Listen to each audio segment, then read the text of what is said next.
अटकी लटकी और भटकी हुई भर्तियों के उदाहरण आपने पिछले कुछ दिनों में काफी बार देखे होंगे। जैसे सेना की बात कर लें, आप आईएएफ की बात कर लें या नेवी के, सड़कों पर आते हुए हमने स्टूडेंट्स को देखा। ये सारे स्टूडेंट्स यही मांग कर रहे थे कि इनकी भर्तियां जो है वो आप इनको टाइम से दे दीजिए, एग्जाम्स टाइम पे कराइए और इनके हाथ में भर्तियां टाइम से पहुंचाइए। लेकिन आखिर इनको इतना इंतजार क्यों करना पड़ता है? सरकार के पास ऐसा मैकेनिज्म क्यों नहीं है जिसके माध्यम से वो टाइम बाउंड तरीके से इन भर्तियों को पूरा कर सके?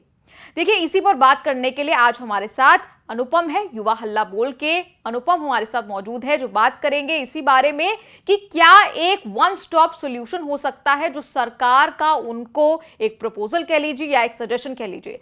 स्वागत है सर आपका। अनुपम जी, भर्तियों का हमने जिक्र किया, आंकड़े भी अभी हम आपको दोबारा बताएंगे, दर्शकों को बताएंगे, लेकिन क्या ऐसा कोई सोल्यूशन है जो सरकार वाकई में वर्कआउट कर सकती है? नहीं, देखिए, मेरा मानना है कि सोल्यूशन तो है।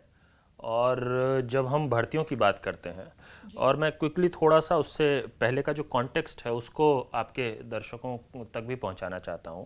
देखिए, है क्या कि इस वक्त हमारे देश में जो जॉब मार्केट है वो लगभग 94% असंगठित क्षेत्र में है, मात्र 6% है जो संगठित क्षेत्र में है। और उन 6% में भी एक बड़ा चंक है जो प्राइवेट सेक्टर में है और बहुत छोटा चंक है जो पब्लिक सेक्टर जॉब्स का है। ये जो भारत में पब्लिक सेक्टर जॉब्स का चंक है वो बाकी अन्य ज़्यादातर देशों की तुलना में बहुत कम है। कई लोग ये सवाल करते हैं कि इतनी सरकारी नौकरी देने की क्या ज़रूरत है, इतने लाख इतने करोड़ की ज़रूरत ही नहीं, ऐसी ऐसी बातें आती हैं। तो उन लोगों को ये समझना चाहिए, वो जाके उन देशों के आंकड़ों को देखे, वो चाहे कैपिटलिस्ट कंट्रीज हो, कम्युनिस्ट कंट्रीज हो, जिस तरह का भी आपकी विचारधारा है, आप जाके हर देश में टोटल एम्प्लॉयमेंट का कितना प्रतिशत है जो पब्लिक सेक्टर जॉब्स है वो जाके चेक करिए। भारत में 4% भी नहीं है, ज़्यादातर देशों में 8%, 9%, 10%, 15%, 20%, 25-30% तक है पब्लिक सेक्टर जॉब्स का शेयर टोटल एम्प्लॉयमेंट में। तो पहली बात ये। दूसरी बात कि बेरोजगारी इस देश में बिल्कुल राष्ट्रीय आपदा का रूप ले चुकी है, मैं अक्सर कहता हूं। उसको अगर हमको एड्रेस करना है, सरकार को एड्रेस करना है, तो जो मुश्किल काम है, जो आसान नहीं है मैं मानता हूं, वो है कि पूरी इकोनॉमी में डिमांड को रिवाइव कराना और जॉब्स जनरेट कराना। उसके लिए आपको बहुत कुछ ठीक करना पड़ेगा अर्थव्यवस्था में, और उसके लिए बहुत समझ चाहिए और समझदार लोग चाहिए। ये सरकार समझदार लोगों को बर्दाश्त ही नहीं करती है। समझदार लोग, उनको जैसे ही लगता है कोई समझदार है उसको तुरंत बाहर कर देते हैं, कोई अर्थशास्त्री ऐसा हो तो एक तो दिक्कत वहां पे ये आ रही है। लेकिन जो सबसे आसान काम था, अब मैं भर्तियों वाले पे आ रहा हूं, इस बेरोजगारी के चंक को एड्रेस करने के लिए, वो तो कठिन काम था। जो आसान काम है कि आपके सैंक्शनड पोस्ट्स हैं हर विभाग में, आपको कोई ऑल पार्टी मीटिंग बुलाने की जरूरत नहीं है, कोई संसद में कानून बनाने की जरूरत नहीं है, कोई कहीं से जाके इधर उधर तरह के कंसेंसस बनाने की जरूरत नहीं है। सिर्फ विज्ञापन जारी करना है और उस पर भर्ती प्रक्रिया चला के नियुक्ति करनी है। इस काम से सरकार को कोई नहीं रोकता है। और जब अर्थव्यवस्था का बेड़ागर किस कदर हुआ है हमारे देश में, तो नेचुरली कहीं और लोगों को जॉब्स नहीं मिल रहे हैं, तो उसका जो तनाव है, उसका जो प्रेशर है इकोनॉमिक डिस्ट्रेस का, वो कहाँ दिखता है? वो दिखता है सरकारी भर्तियों में। इसीलिए हजारों पदों के लिए अगर वैकेंसी, अगर नोटिफिकेशन निकले, तो उसमें जो है लाखों करोड़ों की संख्या में एप्लीकेंट्स हो जाते हैं। हम लोगों ने मतलब ऐसे कई दर्जनों उदाहरण है जिसमें कि हमने देखा है कि पोस्ट निकले 4000 पोस्ट के लिए और उसमें अप्लाई कितनों ने किया? 40 लाख ने कर दिया। तो ये क्यों हो रहा है? ये क्योंकि कहीं कोई जॉब्स है नहीं, इकोनॉमी का बंटाधार हो चुका है। तो लोगों का ये मानना है कि भाई बाकी के जो प्राइवेट सेक्टर के जो एंटरप्राइज हैं, जो कंपनियां हैं, उनके ऊपर तो ये जवाबदेही नहीं है। अंबानी अडानी के ऊपर तो ये नहीं है कि हम हर साल इतने लोगों को नौकरी देंगे, हम ये भर्ती निकालेंगे। लेकिन सरकार के ऊपर है कि एसएससी के जरिए इतनी भर्तियां देंगे, यूपीएससी के जरिए इतनी देंगे। रेलवे जो देश का सबसे बड़ा एम्प्लॉयर है, सेना में तो भर्ती होनी ही चाहिए, अर्धसैनिक बलों में तो होना ही चाहिए, शिक्षा के क्षेत्र में, स्वास्थ्य के क्षेत्र में, हर जगह भर्ती तो चाहिए ही। तभी तो सरकार गवर्नेंस का काम कर सकती है, सर्विस डिलीवरी का काम कर सकती है, वेलफेयर का काम कर सकती है, वरना तो कोई काम ही नहीं होगा। बैंक्स का काम है। अब इसमें क्या है कि ये आसान काम सरकार नहीं कर रही है, और इस कारण से अलग अलग कई तरह के एजिटेशंस हो रहे हैं, जिसको आपने तो निधि रेगुलर रिपोर्ट किया है उन सब पे। मीडिया का बड़ा चंक उस पर रिपोर्ट भी बहुत कम करता है जितना उस पर किया जाना चाहिए। लेकिन आप रेगुलर, चाहे सेना की बात हो, आईएएफ की बात हो, नेवी की बात हो, पैरामिलिट्री फोर्सेस की, रेलवे की, सब पे आप हमेशा से बहुत एक्टिवली उनकी दर्द को, पीड़ा को कम से कम रिपोर्ट तो करते रहे। अब है क्या कि एक तो तरीका है कि हर तरह की ऐसी भर्तियों पे हम एजुटेशन करते रहें, कोर्ट कचहरी जाते रहें, जो कि लोग जा रहे हैं, और दूसरा है कि क्या हमको हमारे पास कोई इंस्टीट्यूशनल सोल्यूशन है इसका कि जितनी भी इस तरह की भर्तियां ये सब एड्रेस हो जाए। जहाँ पे ये बात जब होती है इंस्टीट्यूशनल सॉल्यूशन की, संस्थागत सुधार की, भर्तियों को लेकर, तब मेरा मानना है एक प्रस्ताव हम लोगों ने आज से पिछले 2-2.5 साल से लगातार हम दे रहे हैं, वो ये कि जिस भी विभाग में सैंक्शनड स्ट्रेंथ, स्वीकृत पदों के अगेंस्ट रिक्तियां हैं, वो अगर एक कट ऑफ से ज़्यादा है, मतलब 10% से ज़्यादा पोस्ट वैकेंट हैं अगर, तो ये कानून होना चाहिए, सरकार उस विभाग के जरिए एक स्टिपुलेटेड टाइम पीरियड में महीने भर के अंदर उन पदों पे भर्ती कराने की प्रक्रिया शुरू करे। जैसे कि मान लीजिए कोई विधानसभा क्षेत्र खाली हो जाए, तो ये कानून है ना कि 6 महीने में वहां पे नया विधायक आना चाहिए, 6 महीने में नया सांसद आना चाहिए। तो ये जब ये पोस्ट जब खाली है तो उसको भरने की प्रक्रिया को लेकर कोई कानून क्यों नहीं है कि 1 महीने में उसकी भर्ती होनी ही चाहिए?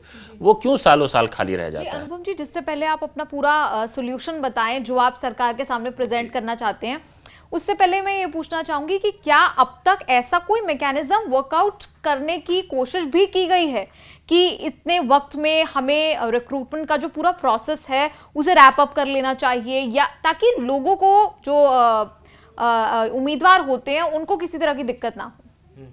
नहीं, सरकार की तरफ से तो नहीं दिखा है कभी हमें ऐसा। एक बार एक डीओपीटी का नोटिफिकेशन काफ़ी पुराना, कई सालों पुराना है, जिसमें ये कहा गया कि सभी मंत्रालयों को जितनी भी भर्तियां करनी है वो सब 6 महीने के अंदर पूरी होनी चाहिए, जिसका कभी कोई पालन नहीं होता क्योंकि उस पर कोई मैंडेटरी नहीं है, उस पर किसी की अकाउंटेबिलिटी नहीं है। तो ऐसी एक वो एडवाइजरी जैसा एक नोट हो गया जिसका कोई मतलब बहुत गंभीरता से लेने की ज़रूरत नहीं है।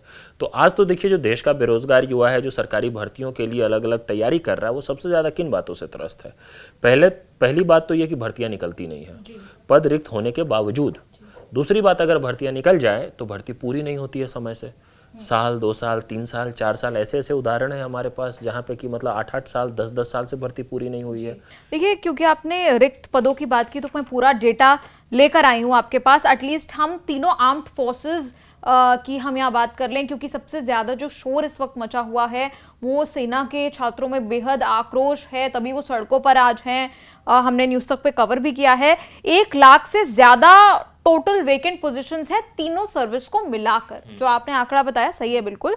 आर्मी में 86,000 ये रिक्त पद हैं, और आप नेवी की बात कर लें तो इसमें भी कई ऐसे रिक्त पद हैं। आईएएफ में कई रिक्त पद हैं, साथ ही एयरमैन के देखिए 7,000 से ज्यादा एयरमैन के वो पद हैं। सही बात। जो छात्र आज सड़कों पर हैं ये कह रहे हैं कि हमारा इनरोलमेंट लिस्ट जारी नहीं हुई है, रिजल्ट जारी नहीं हुआ है आज तक, वो पद खाली हैं लेकिन उसकी भर्ती जो है वो वहां तक नहीं। उसी तरह पैरामिलिट्री फोर्सेस में, जैसे आपने आर्म्ड फोर्सेस की बात की, जो पैरामिलिट्री फोर्सेस हैं जैसे बीएसएफ, सीआईएसएफ, आईटीबीपी, इन सब में जो रिक्रूटमेंट होता है उसमें भी 1 लाख से ज़्यादा खाली हैं। और उसमें भी हज़ारों की संख्या में 2018 के बिल्कुल क्वालिफाइड, जिन्होंने सारे एग्जाम्स क्वालिफाई कर लिया है, उनका जो मेडिकली क्वालिफाइड है, उनका डॉक्यूमेंट वेरिफिकेशन, कई चीज़ें हो गई हैं और उसके बाद भी उनको नियुक्ति नहीं दी गई है। ऐसे हज़ारों हैं जो अभी भी नागपुर में प्रदर्शन कर रहे हैं। आज भी हम लोग बात कर रहे हैं, वो नागपुर में बैठ के वहाँ पर प्रोटेस्ट कर रहे हैं, वो दिल्ली में जंतर मंतर पे प्रोटेस्ट कर रहे थे। प्रोटेस्ट करते हैं तो उनको थाने में डाल दिया जाता है। तो ये तो कहानी हर भर्ती की है। तो ये मैं एक्चुअली ये बात इसलिए कह रहा था कि पहले हम लोग ना वो जो प्रॉब्लम का स्केल है वो समझें और वो कितने बड़े चंक को उस पे उसका प्रभाव पड़ रहा है। देखिए, हम जब इन युवाओं की बात कर रहे हैं तो सिर्फ इन युवाओं की बात नहीं हो रही, इनके परिवारों की बात हो रही है इस समय। और इसको एड्रेस करने के लिए मेरी कतई इच्छा नहीं है कि एक दिन यूपीएससी के इशू पे मैं आंदोलन कर रहा हूँ, किसी दिन जो है रेलवे वाले इशू पे लगा हुआ हूँ, किसी दिन सेना वाले में लगा हुआ हूँ। नहीं भाई, नहीं है ये इच्छा हमारी। हम चाहते हैं कि ये देश इस ढंग से चले जहाँ पे कि किसी को भी आंदोलन और एजिटेशन करने की ज़रूरत ना पड़े। सरकार समझे, सरकार एक्नॉलेज करे प्रॉब्लम को और उसको फिर एड्रेस करे। अगर सरकार एक्नॉलेज करती है, जो कि ये सरकार नहीं कर रही है, तो उनको समझ में आएगा कि जो सबसे बड़ा रीज़न है वो है कि आप भर्तियां निकालते नहीं, और दूसरा निकालते हैं तो उसका टाइम बाउंड और फेयर रिक्रूटमेंट प्रोसेस नहीं है। तो यही है वो बात, टाइम बाउंड। आपका जो सजेशन है, जिस वजह से आपसे हम आज बातचीत भी कर रहे हैं, वो वन स्टॉप सॉल्यूशन है क्या? तो वो ये है कि एक मॉडल एग्जाम कोड होना चाहिए। और मॉडल एग्जाम कोड को समझने का आसान तरीका देखिए क्या है कि हम लोग सब मॉडल इलेक्शन कोड अच्छे से जानते हैं। हमारे देश में बड़े पैमाने पे इतने मैसिव स्केल पे इलेक्शंस होते हैं। हमारे यहाँ का लोकसभा चुनाव जिस स्केल पे होता है, दुनिया में कोई इस तरह का एक्सरसाइज ना होता हो, लेकिन हम बिल्कुल सफलतापूर्वक कर ले जाते हैं। जो तारीखें तय होती हैं उन तारीखों पे वो सारी चीजें हो जाती हैं, रिजल्ट भी आ जाता है, सब कुछ हो जाता है एकदम। मतलब कि फॉर्म भरने से लेके आवेदन वापस लेने से लेके पोलिंग रिजल्ट, सब चीज, शपथ ग्रहण, सब कुछ हो जाता है। एक मॉडल इलेक्शन कोड लागू होता है जिसका पालन चुनाव आयोग कराता है। तो ठीक है, बहुत अच्छी बात है, हमें बड़ी खुशी है इस बात की कि हम ऐसे लोकतंत्र में रहते हैं जो कम से कम ये प्रक्रिया समयबद्ध ढंग से करा ले जा रहे हैं। तो आप इसी तरह जब मॉडल इलेक्शन कोड करवा सकते हैं तो मॉडल एग्जाम कोड क्यों नहीं ला सकते? एक मॉडल कोड आइडियली जिसका पालन होना चाहिए उसको कानून का रूप क्यों नहीं दे सकते आप, ताकि उसका पालन अगर ना हो तो किसी की जवाबदेही तय हो। इस देश में अगर जवाबदेही नहीं होगा तो फिर किसी भी बात का पालन नहीं होगा।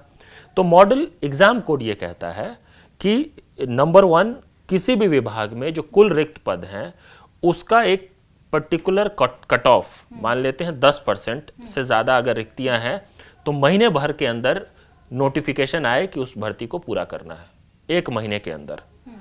और नोटिफिकेशन आने और रिक्रूटमेंट तक की जो प्रक्रिया है वो मैक्सिमम 9 महीने में पूरी होनी चाहिए। वो 9 महीना मैं इसलिए कर रहा हूँ, देखिए उसमें भी बहुत बफर टाइम है। इस सरकार को हम लोग बहुत लिवरेज दे रहे हैं 9 महीना कह के।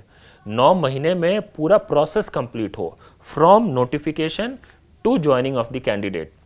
मतलब आप कह रहे हैं कि 9 महीने के अंदर प्रोसेस कंप्लीट हो जाए, हाथ में जो भर्ती है वो मिल जाए, बिल्कुल 9 महीने के अंदर ज्वाइनिंग लेटर मिल गया और जो सक्सेसफुल कैंडिडेट्स हैं उन्होंने ज्वाइन कर लिया अपनी जॉब। ये करना कोई भारी काम नहीं है, इसको हमने बिल्कुल इसके डिटेल्स ड्रॉ आउट किए। फिलहाल तो मुझे ये बहुत आइडियल और ड्रीमी लग रहा है सोचने में, क्योंकि अब तक ये होता हुआ दिखाई नहीं दिया। हाँ, वो सही बात है, ये होता नहीं है हमारे देश में, लेकिन ये तो कम से कम है जो होना चाहिए। क्योंकि भारत में जितने भी रिक्रूटमेंट प्रोसेस है, वो चाहे 2 टियर एग्जाम प्रोसेस हो चाहे 3 टियर एग्जाम प्रोसेस हो, वो सब इन 9 महीने के पीरियड से पूरा हो सकता है बड़े आराम से। अब कैसे हो सकता है? आप देखिए, विज्ञापन जारी करते हैं, 20 दिन 30 दिन का समय दिया जाता है फॉर्म भरने के लिए।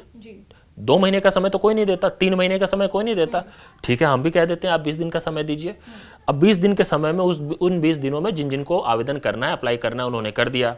उसके बाद आप एडमिट कार्ड जारी करते हैं। आप एडमिट कार्ड जारी करने की भी एक समय सीमा होनी चाहिए, कितने दिनों में एडमिट कार्ड जारी हो जाए। एडमिट कार्ड जारी होने के बाद भी एक समय सीमा होनी चाहिए। हर स्टेप पे मैक्सिमम कितने दिन का समय लगना चाहिए, उसका पूरा एक कोड बना होना चाहिए। हमने बनाया वो कोड और हमको बना के समझ में आया कि एक्चुअली 6-7 महीने में पूरा हो सकता है। हमने 1.5-2 महीना बफर टाइम दे दिया उनको कि किसी रीजन से अगर आप कहीं पे स्ट्रेच करना चाहते हैं तो आप 9 महीने में पूरी कर लीजिए। लेकिन अगर मॉडल एग्जाम कोड लागू नहीं करना, अगर, और ये लागू करने का फायदा क्या है देखिए, अगर इसको एक कानून की शक्ल दे दी जाए, इसको जिस नाम से देना हो, आप इसको भारत रोजगार संहिता कह लीजिए, भारत रोजगार कानून कह दीजिए, आपको जो नाम देना है। हम चाहते हैं कि इस देश के युवा, इस युवा देश के युवा, जहां उस देश में जहां की आबादी का 65 से 70% जो है अंडर 35 है, उस देश के युवाओं के भविष्य के साथ खिलवाड़ हो रहा है। और जो सरकारें क्लेम करती हैं कि वो युवाओं के समर्थन से आज पावर में है, वो अगर इतना भी नहीं सोच सकती, ये कोई कठिन काम नहीं है, इतना भी नहीं कर सकती, फिर उनको कोई अधिकार ही नहीं है पावर में रहने का।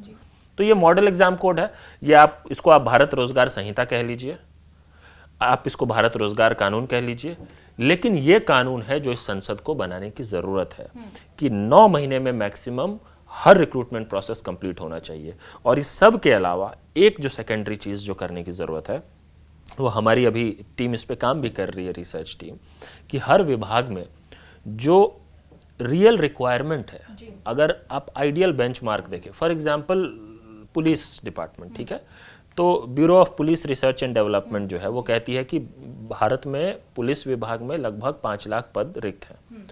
लेकिन ये 5 लाख का आंकड़ा कहाँ से आया? ये अभी जो स्वीकृत पदों की संख्या है, मतलब जो सैंक्शनड स्ट्रेंथ है, उनमें से 5 लाख कम है। लेकिन ये जो सैंक्शनड स्ट्रेंथ है, ये भी सही बेंचमार्किंग के हिसाब से सैंक्शन नहीं किया गया है।